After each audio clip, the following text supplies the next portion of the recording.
दिक्कत का कोई भगवानो बाड़न तो दया करत बावन ना दिक्कत तो बा। भाई क्या हो?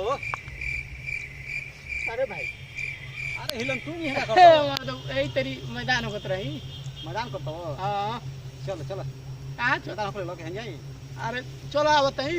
अब तान पे ही बैठल भाई मछियावा फिरी। अच्छा को बात कोही बोलो अरे समस्या बा भाई एगो हमार। का समस्या है बोलो। अरे 3-4 दिन तो मैदान खड़ा बोल रहे तबियत यानी कि बराबर नहीं के रहत।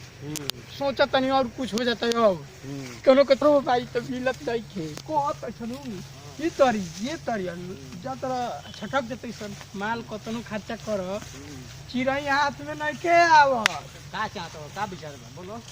मर्दे हाथ ना बता देने समझाई के बा विचार का बा। रुक जा वही खेला करत रहगा। ए समस्या के समाधान हो रही बा। बा हां कहां में एगो मठियावा पर बाबा बावन। हां हां मठियो पापा बा। हां सब बता देन तरह के उपाय क दिहन। अरे भाई लिया चल कनु हाथ पूरा गोड़ पकड़ के लिया चल कनु खर्चा करबन ना। अरे को जोन भाई को जोन का करे वो तो की कही ना ना गोड़ पर नहीं गिरे के व्यवस्था फिर लिया चलबे नु। खर्चा करबन हो। हां जेवन कबे तेवन चल अभी चल के चले के घरे कोनो काम दिखे नो। ना काम कौन बा हमार हौ काम बा तो ठीक है बा। का कोई बाबा फिरी कहां बा चलो ना हम बाई में चलो तो चलो। सच हो झूठ हम मजाक कोई में तारा सब बोल ना कौन ठीक बा ना मजाक के समझ से बोल दियो। हां मजाक ना करी ना तो चलो मजाक ना करू तारो के देखिए ले तनी देखे के चाहबा हम। हां तब का हम बात कहीं ना खा रहा वो फिर कोई के गोली लगो चाहे खा रहा। मुंह फिर मिल भाई रे भाई चलो सही कहत है चल चलो बाबा फिरी बस। कहिया होई हमरो काम जय श्री राम जय जय राम कहिया होई हमरो काम। चला बुलबुल तने सामान ले लइया तो। हां बाबा लेके आओ तनी। चला ढारा है में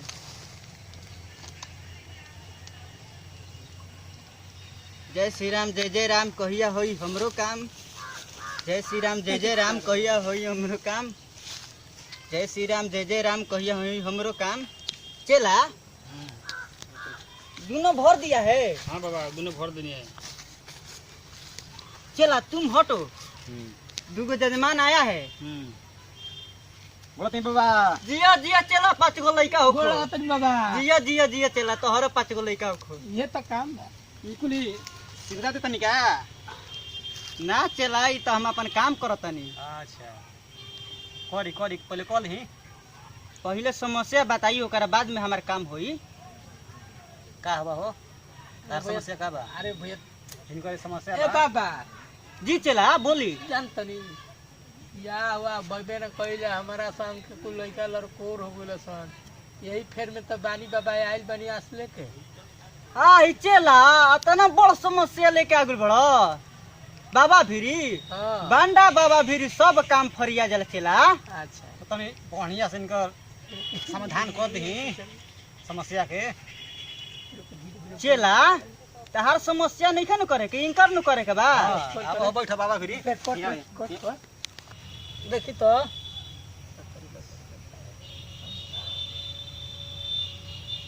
जजमान ई कौन हाथ देखैले बा दहिना हाथ देखावा। आ जजमान कोनी जी येरू देत रही तना ले निहरू रे। जजमान हां ई तो बड़ समस्या बा। का बा सब कुछ अच्छा बाबा की तार हां देखो तनी कि पाछा बा कुछ। ला पाछा बा ई का कहत ए जजा बैठ बात तोरा की जो को अरे बैठ बैठ कोनी बैठ ठगी का रे बैठ पहले पन अरे बाबा हवन अरे तो ना खोजेला हां अही समझ हो तो कहत हूं कि सब पाछा बा तो पाछा के कोन रहेला तो पूछो का पाछा बा। का पाछा बा जजमान देखी आ ही जजमान राउर भगिए न पाछा बा। अच्छा ई तो राउरा दूसरा किस्म से न बतिया बताई। हां दूसरा किस्म से हां जजमान हाथ दिखाई हां 151 रुपया दक्षिणा लागी। अरे 151 रुपया लागो चाहे कमावा होई तब न भाई। हां हां ले लो खाची अब आगे एकरा कुछ खर्चा घोटाला लगी। लेवे वाला बाबा खर्चा कुछ ना लगी, बाकी सब कुछ तो ठीके बा, इनकर भगिए पाछा लागता। उ तो एकरा करे सीधा में 151 रुपया लागी जजमान। उपाय का बा? और 200 रुपया नहीं खे पाई त बा जजमान, पूजा पाठ बाकी का करी, पतरवे से सीधा कह दतनी हो गया है। हाँ जा हाँ सुत जहन राती खनी हाँ तब भोजन करी है। ठीक अब भोरे हाँ मैदान करे जहन हाँ त राम राम भोजन करी है, हाँ तार सब समस्या हल हो जाई। हाँ जय हो बाबा। जय हो बाबा बाबा जिया जिया चेला। हम कहनी है नु हैं कि बाबा बाबा कितना बढ़िया सलाह दे बोला, उपाय जानता नहीं है के। चलो चलो दक्षिणा दे दो, बात दे दो। अरे चला दक्षिणा में हाँ ली जय श्री राम जय जय राम कहिया होई हमरो काम। ए बाबा तन पसदिया दे न। काहे ना चला लो उनको के दे दी हो, अच्छा पहले उनके के दा। लो पहले उनके के दो हां मारो। हई लो तू चला, बाबा बनमेश्वर नाथ के प्रसादी हो। जय श्री राम जय जय राम कहियो होई। बहुत काड़ा बा, कहां से लेनी है? माल मिलल है रौरा कोनो जजमान आके दे देला हमरा के। ये तो बहुत काड़ा बा। माल तो ओरिजिनल बा, काम बाबा बुझाता कोइले बड़न हमनियो का भूलिए गइल ना।